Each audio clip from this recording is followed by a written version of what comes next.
Rahim. Assalamu alaikum students. Welcome to Bio with Musammir. Students, today we will discuss about some important organelles of the cell which are called lysosomes. Basically ये जो word है lysosome, this is a combination of two words.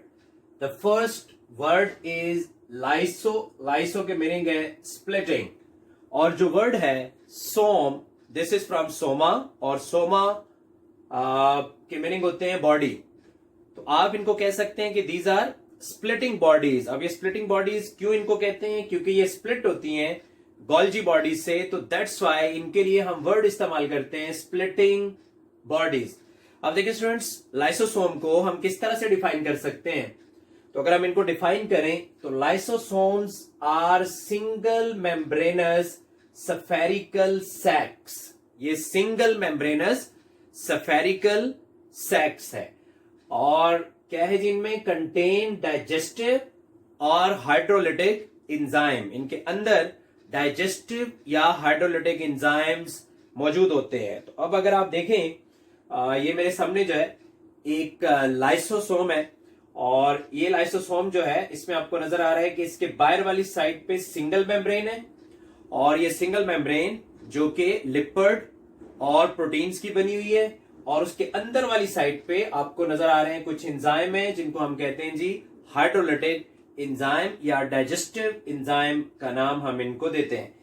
अब देखिए students, जो enzyme lysosome के अंदर मौजूद होते हैं, अगर हम उन एंजाइम्स के बारे में जाने तो ये एंजाइम बेसिकली प्रोड्यूस कहां पे होते हैं, ये कहां पे मैन्युफैक्चर होते हैं? दे मैन्युफैक्चर्ड इन RER, यानी इनकी जो मैन्युफैक्चरिंग प्लेस है वो RER है. तो RER जो रफ एंडोप्लाज्मिक रेटिकुलम है, ये वहां पे बनते हैं. अच्छा, रफ एंडोप्लाज्मिक रेटिकुलम से बनने के बाद ये जो एंजाइम होते हैं ये मूव करके आ जाते हैं SER पे. तो जैसे ही जो है ना ये SER के पास आते हैं, तो SER के अंदर यानी स्मूथ एंडोप्लाज्मिक रेटिकुलम्स के अंदर ये क्या हो जाते हैं जी? ये पैक हो जाते हैं. तो these are pack by SER in form of transport vesicles. SER इनके साथ क्या करते हैं? फॉर एग्जाम्पल अगर आप इस डायग्राम में देखें तो दीज आर SER, और ये SER क्या कर रहे हैं? ये इनको पैक कर देते हैं इन the form of transport vesicle. तो इस डायग्राम में आपको नजर आ रहा है कि इन्होंने इसको पैक कर दिया है इन the form of transport vesicles. अच्छा जी, ट्रांसपोर्ट वेसिकल की फॉर्म में जब ये पैक हो जाते हैं, फिर ये कहां जाते हैं? Then they transported to Golgi complex. तो वहां से मूव करके ये जो ट्रांसपोर्ट वेसिकल है ये गोल्जी कॉम्प्लेक्स के पास आएंगे. तो उनके बीच में एंजाइम है, वो एंजाइम भी कहां आ जाएंगे? वो एंजाइम आ जाएंगे गोल्जी कॉम्प्लेक्स के पास. तो जैसे ही गोल्जी कॉम्प्लेक्स के पास पहुंचते हैं तो गोल्जी कॉम्प्लेक्स के अंदर उनकी प्रोसेसिंग होती है, उनकी मॉडिफिकेशन होती है, और after their processing and modification तो ये गोल्जी बॉडीज से क्या हो जाते हैं जी? ये स्प्लिट हो जाते हैं. तो जब ये गोल्जी बॉडी से स्प्लिट होते हैं, तो किस फॉर्म में ये स्प्लिट होते हैं जी? जब ये गोल्जी बॉडी स्प्लिट होते हैं तो they split in the form of Golgi vesicles. तो उससे क्या होता है जी? गोल्जी वेसिकल्स बन जाते हैं, और ये गोल्जी वेसिकल्स हैं, these are the Golgi vesicles. और ये गोल्जी वेसिकल बाद में जिनके अंदर ये हाइड्रोलिटिक एंजाइम्स होते हैं, ऐसे गोल्जी वेसिकल्स को हम नाम देते हैं लाइसोसोम्स का. तो ये है स्टूडेंट बेसिकली लाइसोसोम की फॉर्मेशन. अब देखिए ये जो लाइसोसोम है, मैंने जैसे कि आपको बताया कि दे कंटेन हाइड्रोलिटिक और डाइजेस्टिव एंजाइम. तो ये जो हाइड्रोलिटिक या डाइजेस्टिव एंजाइम होते हैं ये तकरीबन 40 डिफरेंट टाइप के एंजाइम है which are present inside the lysosome. और ये जो 40 डिफरेंट टाइप के एंजाइम है, अगर आप उनकी नेचर देखें तो उनकी जो नेचर होती है, देयर नेचर इज एसिडिक. यानी हम ये कह सकते हैं कि contents of lysosomes are acidic in nature. वो क्या होते हैं जी?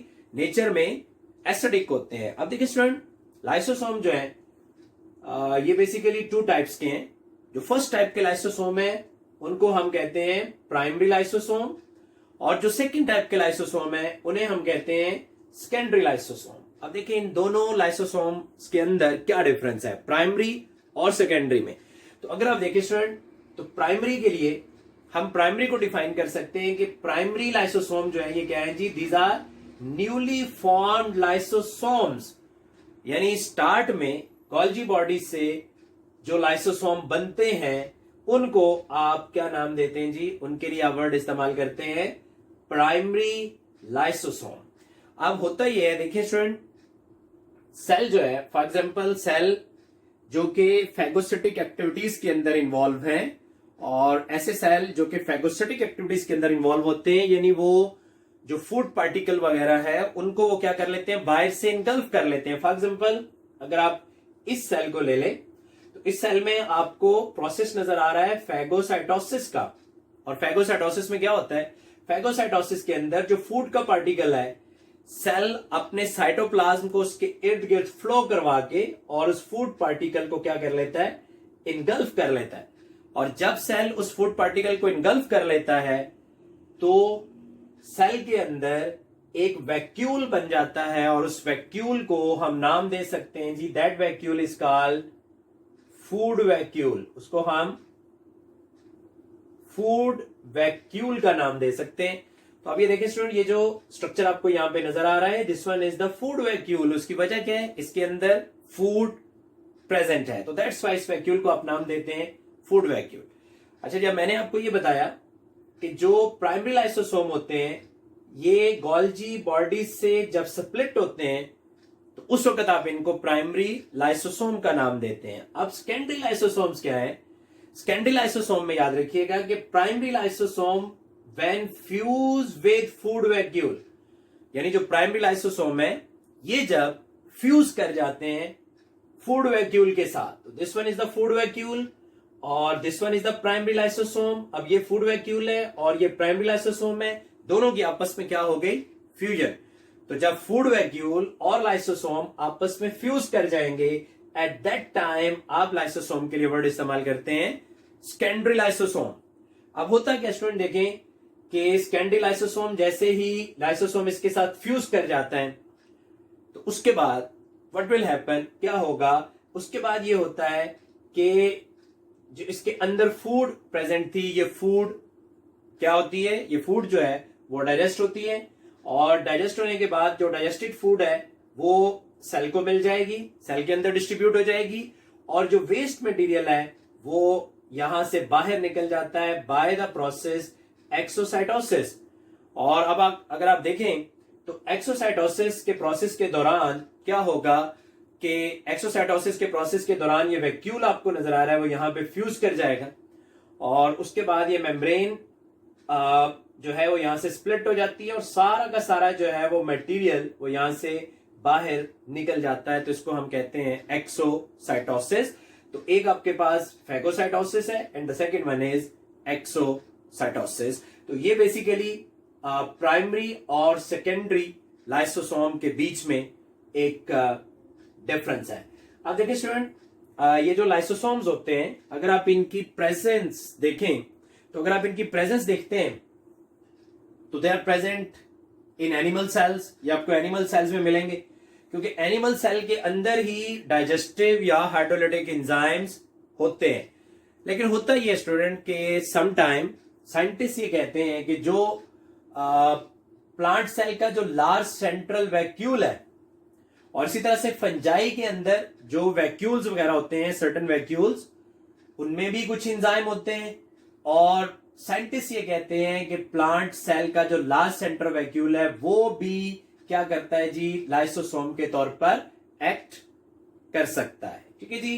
अब अगर आप इनका साइज देखें तो इनका जो साइज है, इनका साइज वेरी करता है, और कितना ये वेरी कर रहा है जी, 0.2 से 0.5 माइक्रोमीटर इसका डायमीटर।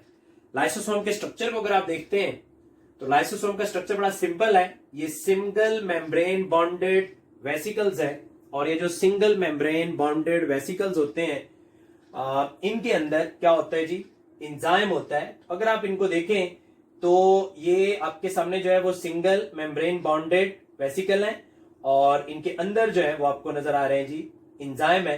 तो ये एंजाइम हाइड्रोलाइटिक एंजाइम है, और ये मिलके क्या कर रहे हैं जी, ये मिलके बना रहे हैं लाइसोसोम। और ये जो लाइसोसोम, इनके ये लिपिड की मेम्ब्रेन, इसके बाहर आपको नजर आ रही है कुछ जो है ना ट्रांसपोर्ट प्रोटीन्स है, ये साइडों के ऊपर ही नजर आ रही है। तो ये स्ट्रक्चर है असल में लाइसोसोम का। अब देखिए स्टूडेंट्स, क्या रोल है, क्या फंक्शन है लाइसोसोम का, लाइसोसोम क्या फंक्शन जो है वो परफॉर्म करते हैं। तो इनका जो सबसे फर्स्ट फंक्शन है वो ये है कि लाइसोसोम जो है they are involve in intracellular digestion, यानी इंट्रासेलुलर डाइजेशन में अपना रोल प्ले करते हैं। अब इंटरसेलुलर डाइजेशन जो है वो आपके सामने ये है, जिसमें सेल के अंदर डाइजेशन होती है। और जब सेल के अंदर डाइजेशन होती है तो उस डाइजेशन को हम क्या कहते हैं जी, that digestion is called intracellular digestion. तो लाइसोसोम का रोल ये है कि these are involve in intracellular digestion. अच्छा जी, इनका जो सेकंड रोल है वो क्या है, lysosome are involve in autophagy, यानी इनका रोल ये है कि these are involve in autophagy. अब ऑटोफेजी क्या प्रोसेस है, देखिए स्टूडेंट्स, वर्ड ऑटो का मतलब क्या होता है, उसके मीनिंग होते हैं सेल्फ, और फेजी जो वर्ड है उसके मीनिंग है ईटिंग। तो ये प्रोसेस है सेल्फ ईटिंग का, यानी अपने ही सेल्स को, सेल के पार्ट को खुद से खा जाने का जो प्रोसेस है उसको हम ऑटोफेजी का नाम देते हैं। अब ये लाइसोसोम जो होते हैं ये ऑटोफेजी क्यों करते हैं, क्या रीजन है। अब देखिए स्टूडेंट, सेल के अंदर सम टाइम ऐसा होता है कि कुछ जो सेल ऑर्गेनल्स हैं उनकी जो अमाउंट है उसको कम करना होता है। अब मैं इसकी एग्जांपल आपको ये देता हूं कि अगर एक शख्स जो है वो एक्सरसाइज करता है, तो एक्सरसाइज जब वो करता है तो उसकी बॉडी के अंदर माइटोकॉन्ड्रिया की जो अमाउंट है मसल के अंदर वो बढ़ जाती। और अगर वो एक्सरसाइज छोड़ देता है तो अब ये जो माइटोकॉन्ड्रिया हैं इनकी जो अमाउंट है वो, क्योंकि वहां पे क्या हो चुकी है, ज्यादा हो चुकी है, तो क्या किया जाता है कि उन माइटोकॉन्ड्रिया को ऑटोफेजी के जरिए खत्म कर दिया जाता है। और जब उनको ऑटोफेजी के जरिए खत्म कर दिया जाता है तो उससे क्या हो जाएगा, उससे उनके जो ऑर्गेनल हैं उनका जो बैलेंस है वो क्या हो सकेगा, मेंटेन रह सकेगा। अच्छा, इसी तरह से ये होता है समटाइम सेल जो है वो स्टार्वेशन की कंडीशन में होता है, यानी सेल को फूड नहीं मिल रही होती, तो सेल क्या करता है जी, सेल अपने ही बॉडी के सेल अपने ही जो पार्ट होते हैं, अपने ही जो ऑर्गेनल्स होते हैं उनको क्या करता है जी, खाना शुरू कर देता है। तो उस प्रोसेस को भी हम ऑटोफेजी कहते हैं। और उसके दौरान भी सेल क्या करता है जी, सेल एनर्जी गेन करता है। अब देखिए स्टूडेंट, ऑटोफेजी करने के लिए सेल क्या करता है, तो इसमें देखें जो भी सेल ऑर्गेनल्स हैं, ये आपको कुछ सेल ऑर्गेनल्स नजर आ रहे हैं, तो इन सेल ऑर्गेनल्स को पहले एक मेम्ब्रेन के अंदर इनक्लोज किया जाता है। अच्छा, ये जो मेम्ब्रेन होती है ये मेम्ब्रेन एंडोप्लाज्मिक रेटिकुलम से डिराइव्ड होती है, ईआर से डिराइव्ड होती है। और इसकी अगर आप शेप देखेंगे तो ये शेप जो है वो ग्रीक वर्ड ओमेगा से मिलती जुलती है, तो इसीलिए जो है ना हम इसको अमेगोसोम का नाम दे सकते हैं। तो दिस इज कॉल्ड अमेगोसोम। तो ये जो अमेगोसोम है वो पहले यहां अमेगोसोम बन जाता है, और ये जो अमेगोसोम है देन ये कन्वर्ट हो जाता है आइसोलेशन मेम्ब्रेन के अंदर। अब ये अमेगोसोम बना और अमेगोसोम जो है वो कन्वर्ट हो गया आइसोलेशन मेम्ब्रेन। और आइसोलेशन मेम्ब्रेन आप इसको क्यों कहते हैं, क्योंकि जिन ऑर्गेनल्स को सेल डाइजेस्ट करना चाह रहा है वो ऑर्गेनल्स इस मेम्ब्रेन के अंदर आके आइसोलेट हो जाएंगे। अब ये आइसोलेशन मेम्ब्रेन बनी उसी अमेगोसोम से, और आइसोलेशन मेम्ब्रेन ने इन सेल ऑर्गेनल्स को सराउंड करना शुरू कर दिया। और जब सेल ऑर्गेनल्स इसके अंदर आ जाते हैं तो हम इनको कहते हैं फैगोफोर वेसिकल्स। तो ये जो फैगोफोर वेसिकल है वो यहां पे बनेंगे, फिर इनकी एलोंगेशन होगी, और आफ्टर दैट क्या होता है, जब ये टोटली इसके अंदर इनगल्फ हो जाते हैं तो देन आप इसको ऑटोफैगोसोम का नाम देते हैं। तो दिस वन इज द ऑटोफैगोसोम। अब देखिए स्टूडेंट, ये जो ऑटोफैगोसोम है, इस ऑटोफैगोसोम के साथ लाइसोसोम की फ्यूजन हो जाएगी, लाइसोसोम इसके साथ फ्यूज कर जाएंगे, और ये लाइसोसोम के अंदर जो एंजाइम है they will start eating that organelles. और जब ये फ्यूजन हो जाती है लाइसोसोम की इस ऑटोफेगोसोम के साथ, तो देन हम इनको नाम देते हैं ऑटोलाइसोसोम। हम इनको नाम क्या देंगे? ऑटोलाइसोसोम। और उसके बाद ये सेल ऑर्गेनल जो हैं ये क्या हो जाते हैं जी? ये सेल ऑर्गेनल जो हैं वो डाइजेस्ट हो जाते हैं और इस प्रोसेस को हम ऑटोफेजी का नाम देते हैं। अच्छा, थर्ड रोल है लाइसोसोम का, वो क्या है? These are involve in the process of autolysis. ये ऑटोलिसिस का जो प्रोसेस है, क्योंकि ये लाइसोसोम परफॉर्म करते हैं, तो दैट्स वाई लाइसोसोम के लिए आप सुसाइडल बैग का वर्ड भी यूज करते हैं। अच्छा स्टूडेंट, इसमें होता ही है कि जब भी कोई सेल जो है वो अगर इंजर्ड हो जाए या डेवलपमेंटल प्रोसेस के दौरान सम टाइम ऐसा होता है कि कुछ सेल्स की डिसइंटीग्रेशन करनी होती है, उनको खत्म करना होता है, तो एट दैट टाइम एक प्रोग्राम्ड सेल डेथ होती है। और वो जो प्रोग्राम्ड सेल डेथ है उसके लिए हम वर्ड इस्तेमाल करते हैं ऑटोलिसिस। ऑटो मीन सेल्फ और लाइसिस टू ब्रेक डाउन। अच्छा, इसमें होता क्या है? इसमें होता यह है कि जो लाइसोसोम है ये अपने एंजाइम साइटोप्लाज्म में सेक्रीट कर देते हैं, और जैसे ही अपने एंजाइम साइटोप्लाज्म में सेक्रीट कर देते हैं तो उसके बाद क्या होता है? उसके बाद जो सेल है वो स्प्लिट होना शुरू हो जाता है छोटे छोटे बॉडीज के अंदर, जिनको हम ब्लब्स का नाम दे सकते हैं। तो ये जो छोटी छोटी बॉडीज जो हैं उनमें जब ये कन्वर्ट हो जाएगा तो दूसरे सेल जो है वो क्या करते हैं? दूसरे सेल इन स्मॉल पार्टिकल को, जो सेल के पार्टिकल हैं, इनको इनगल्फ कर लेते हैं फेगोसाइटोसिस के जरिए। तो इस तरह से ये क्योंकि एक सेल की प्रोग्राम्ड सेल डेथ है, सुसाइड है, तो दैट्स वाई आप लाइसोसोम को सुसाइडल बैग का नाम भी दे सकते हैं। अब इसमें देखें, जैसे आप एग्जांपल ले सकते हैं, फ्रॉग के अंदर जो मेटामॉर्फोसिस का प्रोसेस होता है, तो उसमें उसका जो टेडपोल है उसमें टेल होती है, और वो टेल जो है वो ऑटोलिसिस के प्रोसेस के जरिए आहिस्ता आहिस्ता खत्म हो जाती है, और फ्रॉग जो है वो अडल्ट फ्रॉग के अंदर कन्वर्ट हो जाता है, यानी जो टेडपोल है वो अडल्ट फ्रॉग में कन्वर्ट हो जाएगा। तो स्टूडेंट, आज हमने लाइसोसोम के बारे में पढ़ा है। नेक्स्ट लेक्चर में हम इंशाल्लाह लाइसोसोमल स्टोरेज डिजीजेस को देखेंगे।